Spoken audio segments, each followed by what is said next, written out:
Yeah. I said I feel invincible. It's 100 niggas in the It's spot. good. I won't walk on. It's 85 just to walk on. I don't talk to these niggas, cause a lot of these niggas be corny. I'm feeling horny, and I shoot like Robert Horry. I'm off this percolated shit. I got a percolated bitch. I give it this percolated. Yo, what's going on guys? Welcome back to Second Take. My name is Saif Khan, and before I get into the video, make sure to subscribe to our channel as Vishu and I have a goal to hit 1K before the end of the year, so let's make it happen. We would also appreciate it if you guys could comment what type of videos you'd like to see in the near future so we can take that into account.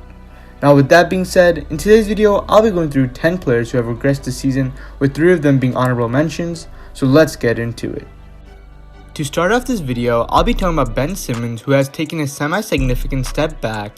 If you look at his stats, you would think he's pretty much having the same season as he was last year, but if you take a dive deeper into the 76ers season, you see this is not the same Ben Simmons as we are accustomed to seeing. Now, before I talk about his regression, we have to take into account that he is coming off a 42, 12, and 9 game against the Jazz, which actually didn't end up mattering as much, as he did have 4 turnovers, had a -5 point differential, and the 76ers ended up losing to the Red Hot Jazz by 11 points. This season, Ben Simmons is putting up an average of 14 points, 8 rebounds, and 8 assists, while also having a field goal percentage of 56. Something I found fairly compelling is that during the 76ers wins or losses, Ben Simmons actually performs better when the 76ers end up losing, and there's one big factor because of this. If you haven't noticed already, Joel Embiid, who is currently leading the MVP race, has been the main reason why the 76ers are the #1 seed in the Eastern Conference.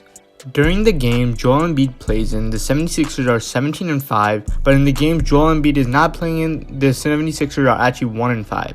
This is displaying that Ben Simmons actually performs better when their superstar big Joel Embiid is out, which is kind of concerning, as he actually gets more control on the offensive side. There's also one big difference in why the 76ers are performing much better with Joel Embiid than Ben Simmons. This is due to PER, which stands for Player Efficiency Rating. The league average of PER is around 15. Joel Embiid has a PER of nearly 32, which is tremendously amazing, while Ben Simmons has a PER of 19. Although Ben Simmons' PER is technically above league average, there is a significant difference between him and Embiid. Now, I'm not trying to compare the two players, but this is something worth noting. Now, transitioning to my next player, I'll be talking about DAngelo Russell, who actually has one of the bigger regressions compared to some of the other people on this list.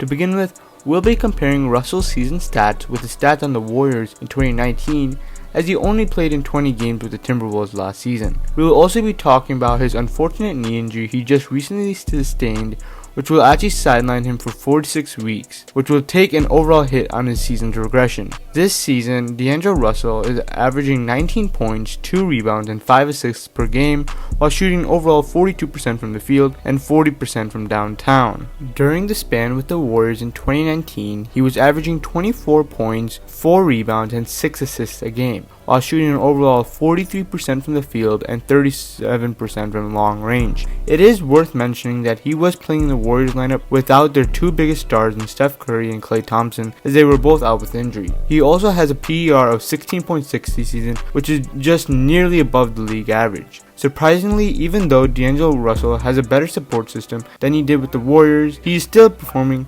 significantly worse. Why is that? Well, there are multiple factors playing into that. To start, it's a very similar situation as it was for Ben Simmons and Joel Embiid. DAngelo Russell is missing his star big man, Karl-Anthony Towns, who has only played in 7 of the 27 games the Timberwolves have played this season.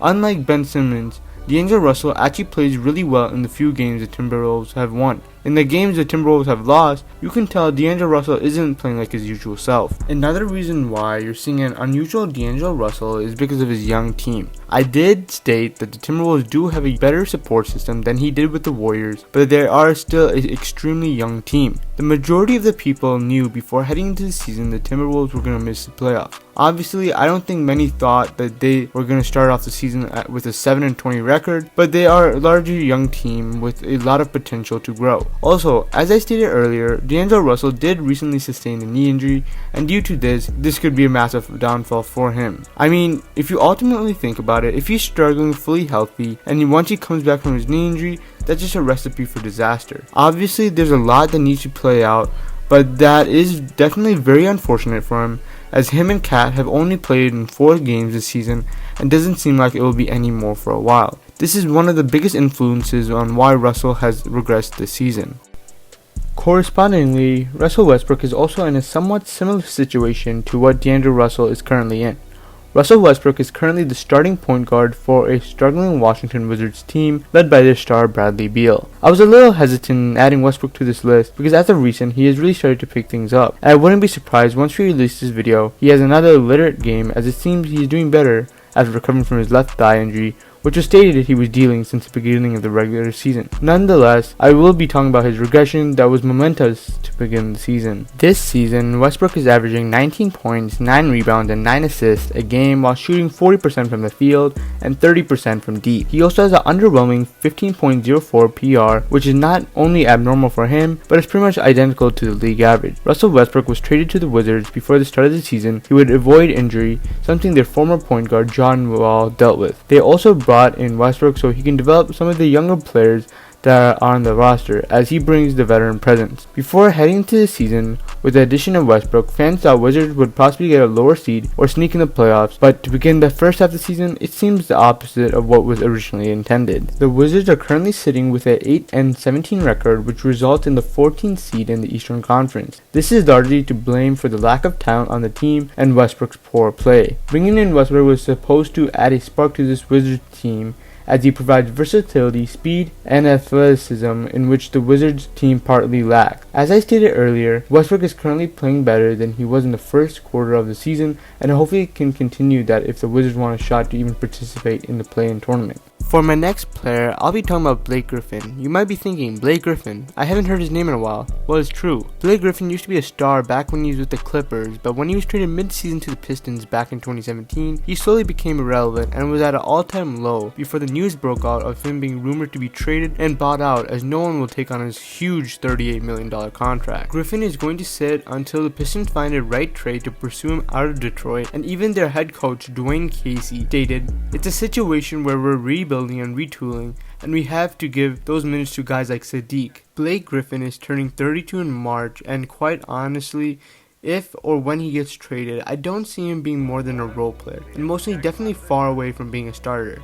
You can't help but feel bad for him, as injuries really took a toll on him, and it's unfortunate an all-star caliber player has fallen to this. This season, Blake Griffin has averaged 12 points, 5 rebounds, and 4 assists a game with a horrendous 10 PER, while also playing 31 minutes a game. If that doesn't show washed or regression to you, I'm not sure what will. Most of these stats are worse than his rookie year. Not only that, he has posted career low in points, rebounds, and PER. Unfortunately for Griffin, there aren't many solutions for him. As we all know, the Pistons are a rebuilding team with a young roster, and honestly, surprisingly, Blake Griffin's veteran presence is actually holding this young team's potential. I'd be hopeful for Griffin if he somehow gets a trade to a contending team where it's possible to get a ring, because the way his career has headed since coming to Detroit has been far from perfect, which was actually originally expected.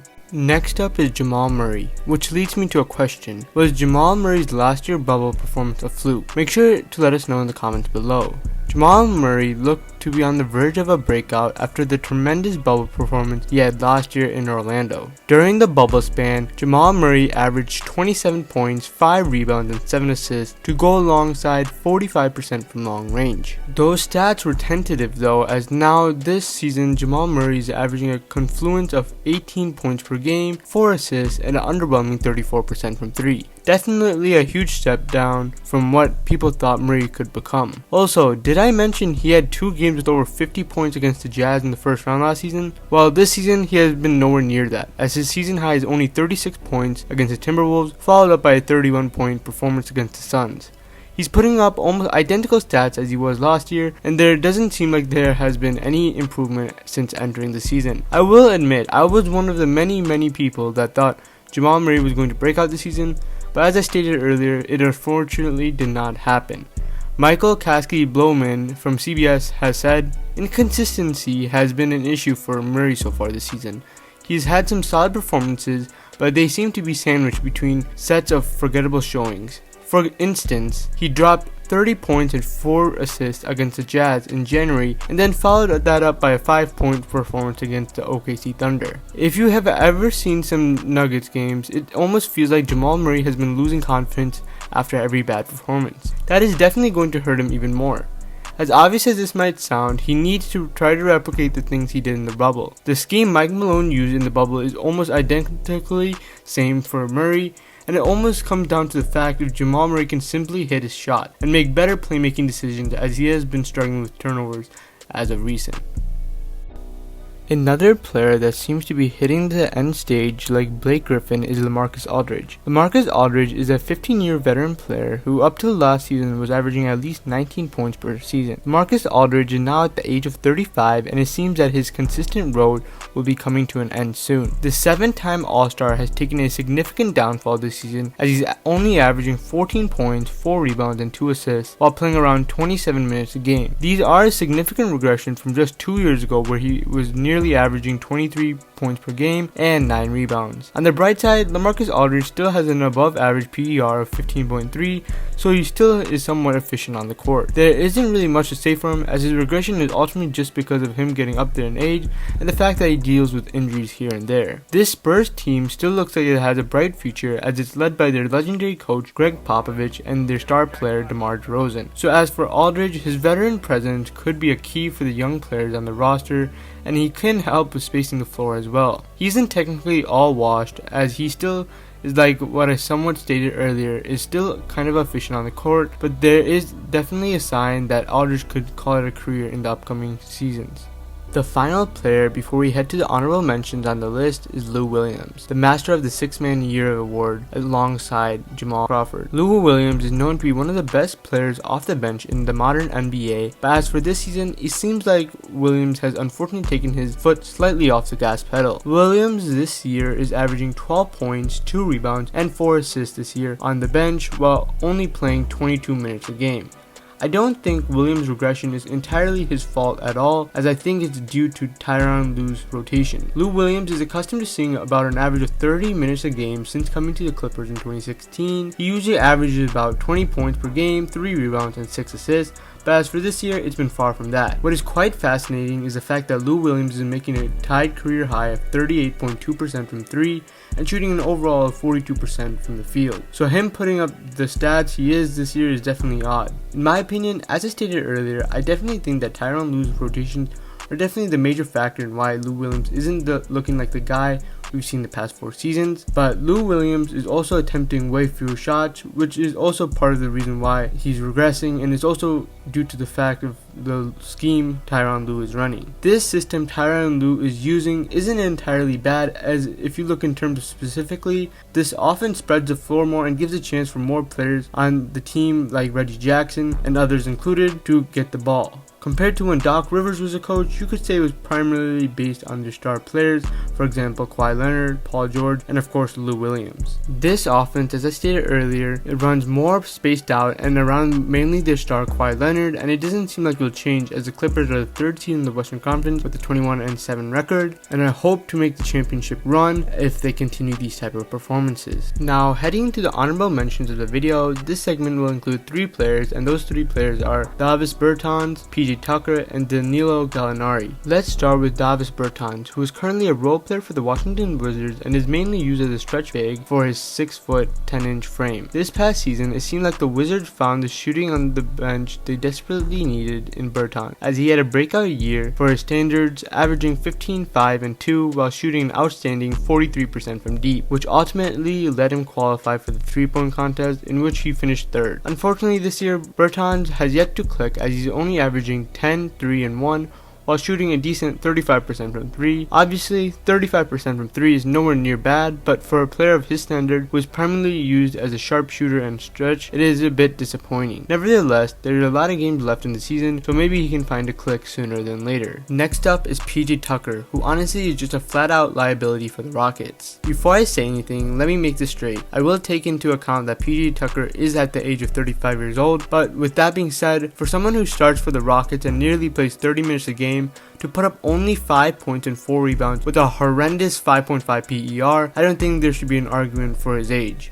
Tucker is used primarily at power forward and center position, and like I stated earlier, to play 30 minutes a game and grab only 4 boards a game. Oh wait, did I mention the fact that he shoots 37% overall from the field as a power forward and center? That is extremely disappointing and honestly flat out embarrassing. Last season, it wasn't like Tucker was putting anything crazy up, but at least he was helping the team in some sort of way, and it seems like this year he's a flat out waste, and it's honestly as simple as that. Now for the final player in today's regression video is Danilo Gallinari. This one I found very unfortunate, as Gallinari's minutes have been cut by 10 minutes, and he's playing with a roster that has so much talent and young pieces that it's not surprising he has regressed since joining the Atlanta Hawks. As most of you know, Gallinari is used to putting up at least 18 points per game, but that's when he was on a team, for example, like the OKC Thunder, last year led by veteran CP3 and now Bulls head coach Billy Donovan. That team had more opportunities for an individual to make a bigger impact. As I stated earlier, and I'll state again, the Hawks are a team with so many young pieces and tons of potential that Gallinari is flat out just there for depth on the roster. So yes, if you look at his stats, you could say he has regressed, but also you have to look at the other factors, including the roster, scheme, coaching, and etc. All things considered, most of these players have their own factors on why they aren't performing as they are used to, but that's all I have for you guys today. Make sure to like this video and subscribe with notifications on so you don't miss any of the bangers released in the future, and until next time, peace.